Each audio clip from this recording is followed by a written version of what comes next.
Rats are kind of double dose bad. Gross. Gross. One, you don't want them in your pool. Rats carry all kinds of diseases and all that crap. It eats up your chlorine and things.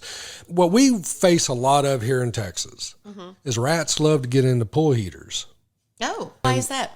Because they're safe. Now, some of the newer models of heaters, they're kind of rat-proof, but there's really nothing ever really rat-proof because do they like the noise of it, the vibration? Or no, they're what just do they like? They're just safe. Okay. They can go in there. Yeah, it's like they're hot out. I had a new guy with me. Is that first employee I ever had? We walk up to a heater and I could smell the pee and the poo, and I was going to demonstrate to him. Say, watch, this heater's not going to turn on. Do you smell that? That rat pee and poop. This heater's going to be infested with rats. Wow. To demonstrate, see, watch this. I turn the heater on, thinking it's not going to fire. It fired. And then you heard. Pretty much. It smoked. They must have had. Killed Mickey and Minnie. They had like a full trash bag full of crap that they had moved in there and just turned it into a condo. It must have been a love club because we counted 23 rats come out of that heater. And that's just the ones we counted out. After we got the fire put out, because all that crap caught on fire. You might have burned about 10 or 15. We had a few burn up in there, but some of the ones that were running out were on fire. Did you save the ashes so you could memorialize?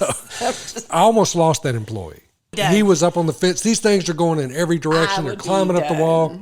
Don't let that happen. Typically, the reason I didn't think it was going to fire, because typically these rats, they get in there and rats just got to chew. Just find something to chew on. And they love to get in there and they chew on the wires, and so it shorts things out. So typically, it also could start a fire. It did start a fire. I had to grab a water hose to put this heater out. Typically, they've already chewed through all the wires and the heater's not going to fire, but this time, something happened. But I mean, if you're not checking your heater and you've got something in there, it could start a fire when you're not. That's a good idea, folks. It's that time of year to where you're going to start using your heater. Open it up. It's got a big cabinet door that you open up, and then if you got any weeds or anything, just get it all out, because you don't want flame getting loose and then cause an issue. And this is in any part of the country. Hot, warm, cold. I only know Texas rats, but you're not friendly with like Virginia rats. Yeah, I've never had any acquaintances with Kentucky rats or Florida rats, but Minnesota rats. Yeah, Florida's got rats. They're so freaking big they couldn't get in a heater. The gators eat all of them. Yeah, the gators eat them.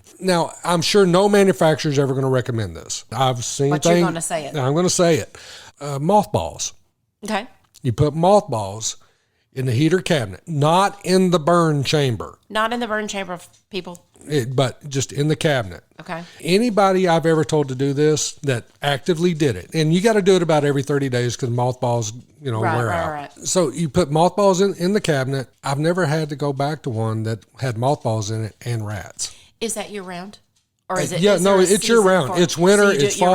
Okay. It can get mothballs pretty much anywhere. I don't know how they make them, or I don't even know how they get their little legs apart to get them, but they, but they work.